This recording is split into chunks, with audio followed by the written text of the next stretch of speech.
Hai orang-orang yang beriman, makanlah di antara rezeki yang baik-baik yang kami berikan kepadamu dan bersyukurlah kepada Allah. Jika benar-benar hanya kepadanya kamu menyembah. Al-Quran Surat Al-Baqarah ayat 172. Hidup adalah nikmat tak terhingga yang dianugerahkan oleh Allah yang Maha Kaya. Wajib bagi kita untuk menjaga dan mengisi kehidupan dengan yang baik. Begitupun dengan makanan yang kita konsumsi. Islam mengajarkan umatnya untuk mengkonsumsi makanan yang halal dan thayyib. Panduan makan bukanlah sebuah hal yang harus dianggap sebelah mata. Karena kualitas hidup kita ditentukan oleh asupan makanan. Begitu penting peran makanan sebagai penunjang kehidupan dan penyokong ketenangan. Tata cara penyembelihan hewan pun diberikan agar kita dapat mendapatkan nutrisi sempurna sembari mengedepankan ajaran Islam.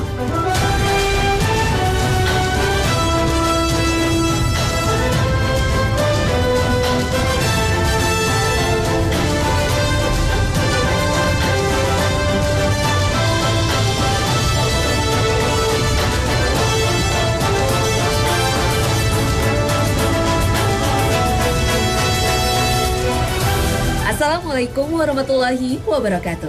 Selamat pagi pemirsa Trans 7. Hasanah Ensiklopedia Islam Dunia kembali hadir dengan berbagi pengetahuan untuk iman dan Islam Anda. Makanan adalah salah satu pondasi penting kehidupan. Tanpa makanan, manusia tidak akan bisa bertahan hidup, namun bukan berarti makanan adalah tujuan utama. Dengan pola makan yang baik akan membawa kita pada kemudahan untuk hidup mengabdi pada Sang Khalik. Pun demikian, sudahkah Anda menjaga apa yang Anda makan? Hai sekalian manusia, makanlah yang halal lagi baik dari apa yang terdapat di bumi. Dan janganlah kamu mengikuti langkah-langkah setan. Karena sesungguhnya setan itu adalah musuh yang nyata bagimu. Terjemah Surat Al-Baqarah ayat 168.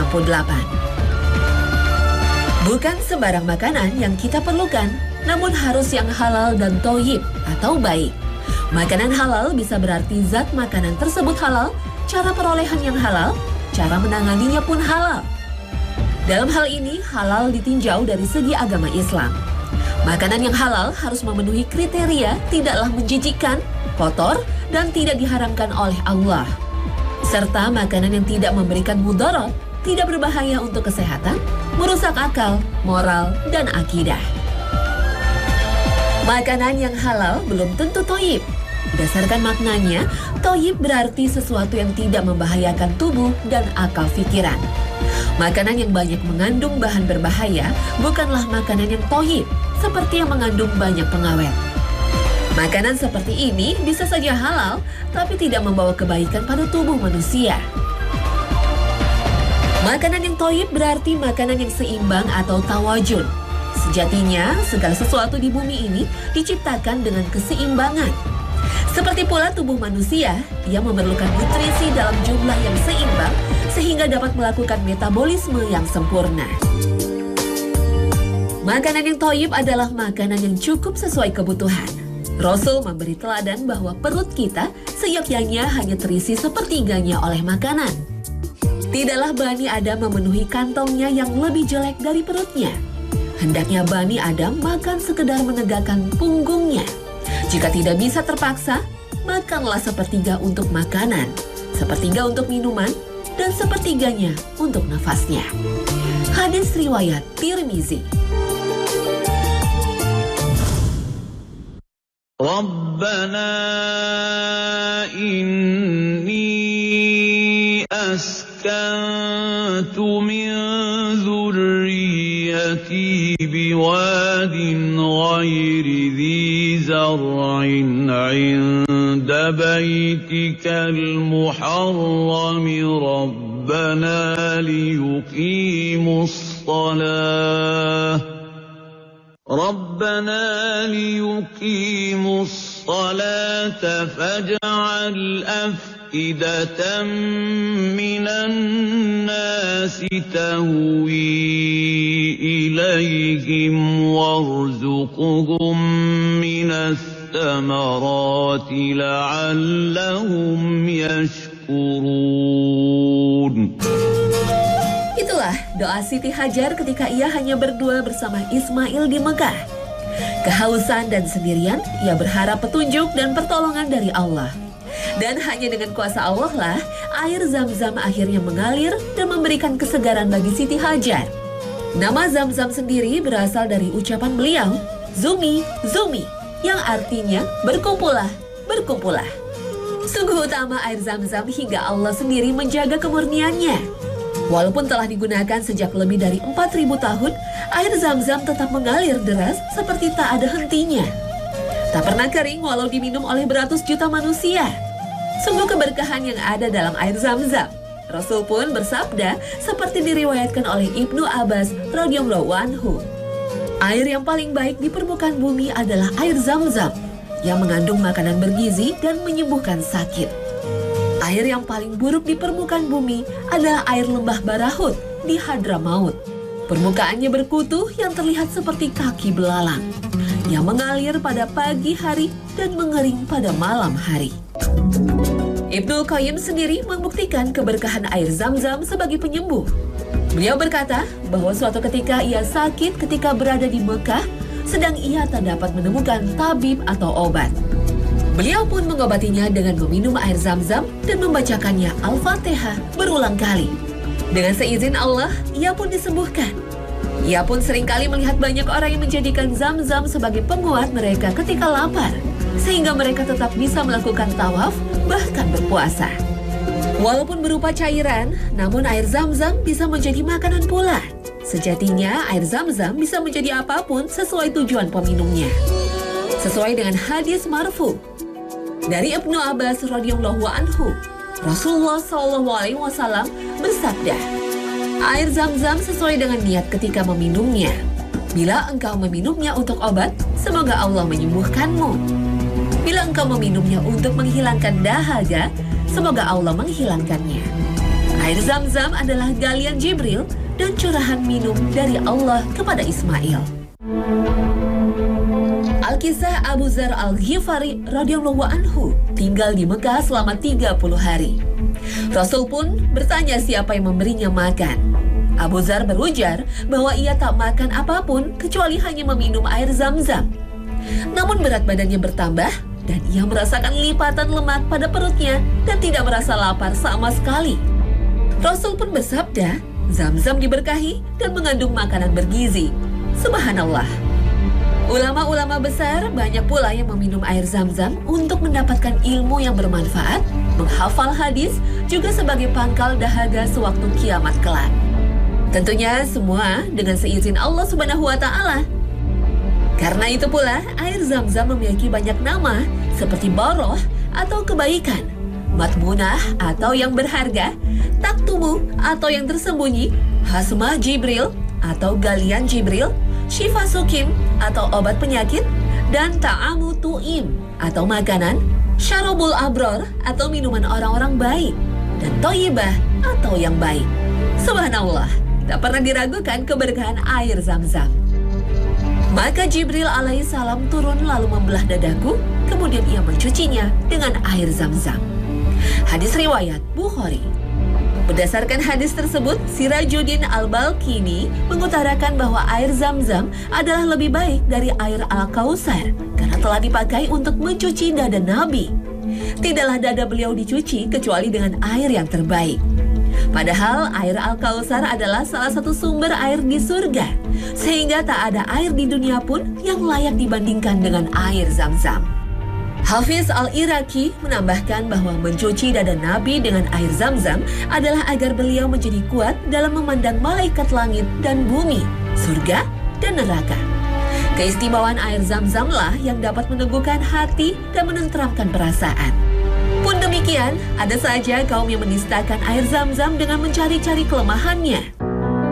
Pada tahun 1304 Hijriah, konsultan Inggris di Jeddah mempublikasikan sebuah penelitian tentang air Zam-Zam. Hasilnya adalah air Zam-Zam banyak mengandung bakteri berbahaya dan virus penyakit kolera. Bahkan disebutkan bahwa air Zam-Zam lebih berbahaya dari air got. Khalifah saat itu, Sultan Abdul Hamid As-Tasni, langsung mengirim dokter ahli ke Mekah untuk meneliti langsung air Zam-Zam. Dan hasilnya, air Zam-Zam bersih, tidak mengandung zat yang berbahaya. Setelah ditelusuri, rupanya air zam-zam yang diteliti oleh konsultan Inggris berasal dari seorang Yahudi yang mengaku Muslim. Dia mengambil air got dan menyebutnya air zam-zam. Tak berhenti sampai di situ, Mei 2011, BBC melansir sebuah berita yang menyebutkan bahwa air mineral dalam botol yang berlabel air zam-zam mengandung kadar arsenik dan bakteri yang mampu membahayakan tubuh manusia. Dewan Haji Inggris seketika itu juga membantah dengan mengemukakan bahwa air kemasan tersebut belum tentu air zam-zam dan bahwa air zam-zam tidaklah diperbolehkan untuk diekspor untuk dijual. Pemerintah Arab Saudi pun menyebutkan bahwa air zam-zam telah diteliti oleh Laboratorium Carso El Sel di Lyon, Prancis, yang berlisensi Departemen Kesehatan Prancis. Penelitian dengan tegas menyebutkan bahwa level arsenik dalam air zam-zam sangat rendah dibanding kadar maksimum yang diperbolehkan untuk dikonsumsi menurut WHO. Presiden Saudi Geological Survey juga menguatkan dengan pernyataan bahwa sumur air zam-zam selalu dites berkala setiap hari dengan mengambil 3 sampel. Dites di laboratorium dengan peralatan lengkap dan mutakhir di King Abdullah Zam-Zam Water Distribution Center di Mekah. Namun sesungguhnya Ibnul Arabi pernah berkata bahwa manfaat air zam-zam akan ada padanya hingga hari kiamat bagi siapa saja yang benar niatnya, lurus hati nuraninya, tidak berdusta padanya, dan tidak pula meminumnya hanya untuk coba-coba. Karena Allah bersama orang-orang yang bertawakal, dan Allah membuka aib orang yang hanya coba-coba.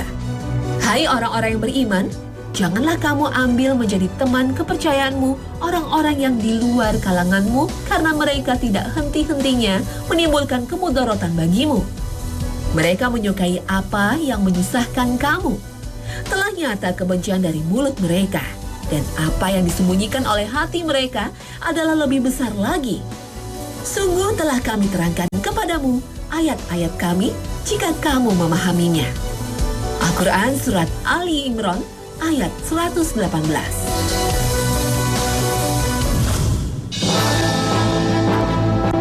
Bangkai yang halal dimakan hanyalah bangkai ikan dan belalang.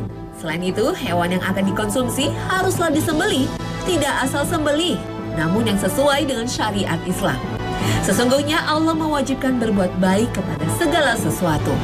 Apabila engkau membunuh, maka hendaklah membunuh dengan cara yang baik. Dan jika engkau menyembelih, maka sembelihlah dengan cara yang baik. Dan hendaknya seorang menajamkan pisau dan menenangkan hewannya ibu muslim.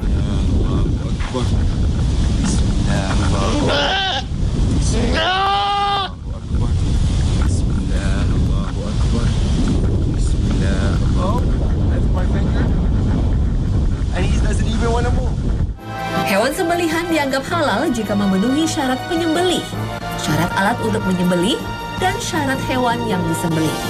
Seorang penyembelih haruslah berakal dan tamyiz. Ia harus dengan sadar dan sengaja menyembelih hewan. Usia yang dianggap tamyiz adalah usia 7 tahun atau ketika ia sudah bisa membedakan mana yang baik dan buruk bagi manusia. Islam atau ahli kitab dan tidak sedang ihram juga harus dipenuhi oleh penyembelih. Sesuai dengan firman Allah surat Al-Maidah ayat 5. Al-yawma uhilla lakumut tayyibat wa ta'amul ladhina utul kitaba hillul lakum wa ta'amukum hillul lahum wal muhsanatu minal mu'minat. Hewan yang disembelih haruslah yang halal dan dilakukan pada lehernya. Syekh Abdul Aziz bin Baz menyebutkan bahwa sempurna hewan yang disembelih jika terputus tenggorokan, kerongkongan, dan 2 urat leher. Lalu apa hukumnya jika kita makan daging yang tidak kita ketahui cara penyembelihannya?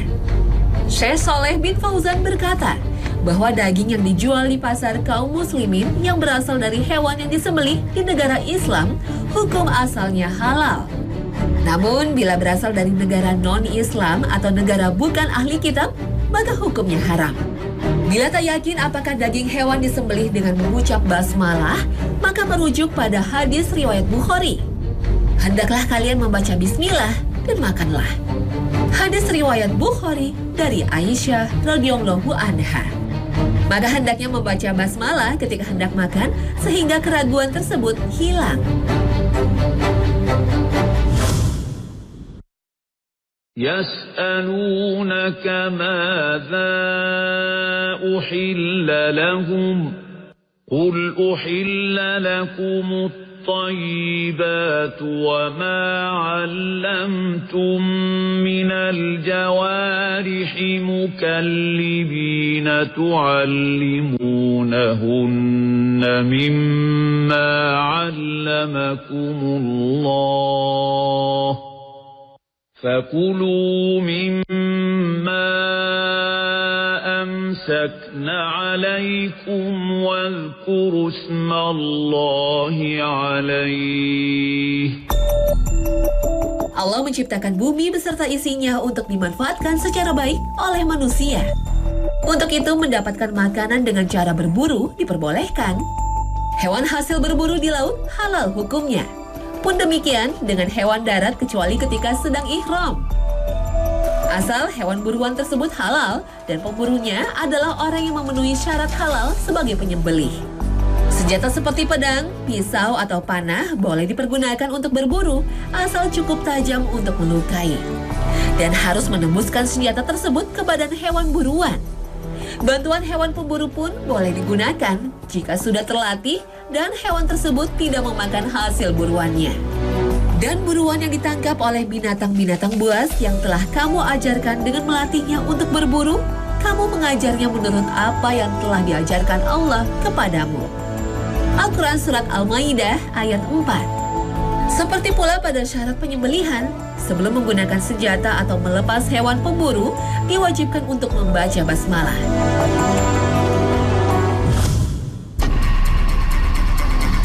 Tubuh manusia didesain sedemikian rupa sehingga mampu berfungsi dengan maksimal. Begitu juga dengan sistem pencernaan manusia yang diciptakan oleh Allah agar dapat memproses makanan.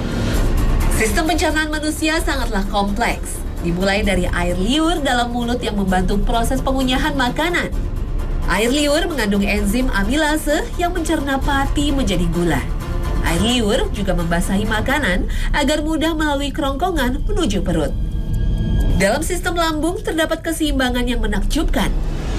Di dalam lambung, makanan dicerna oleh asam klorida. Asam ini sangat kuat sehingga dapat mencerna. Makanan kemudian akan melalui kerongkongan dan masuk ke dalam perut dengan gerakan peristaltik. Asam lambung akan mencerna protein. Asam lambung banyak mengandung asam klorida dan pepsin. Asam lambung ini sangat kuat, bahkan mampu merusak dinding lambung. Namun, lambung akan menghasilkan mukus atau lendir yang memberikan perlindungan terhadap efek buruk asam lambung. Kontraksi otot lambung memungkinkan makanan tercampur dengan asam lambung, sehingga berbentuk bubur atau shaimi.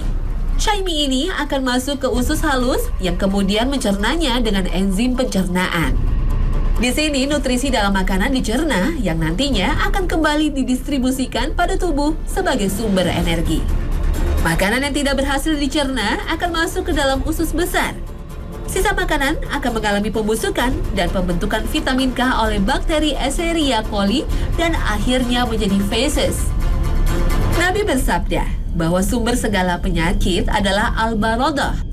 Al-baradah sendiri adalah jeleknya pencernaan makanan.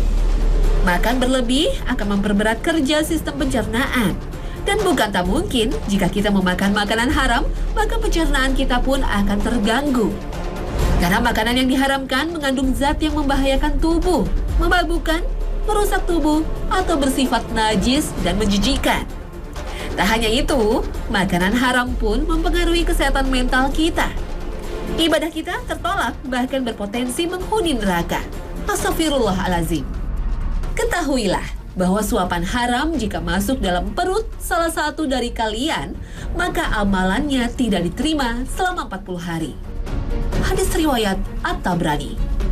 Jadi pemirsa hasanah, untuk mencapai fi dunya hasanah dan wa fi akhirati hasanah, salah satunya adalah dengan mengkonsumsi yang halal dan thayyiban. Dengan makanan yang halal dan sehat, maka modal untuk beribadah akan semakin besar. Insya Allah.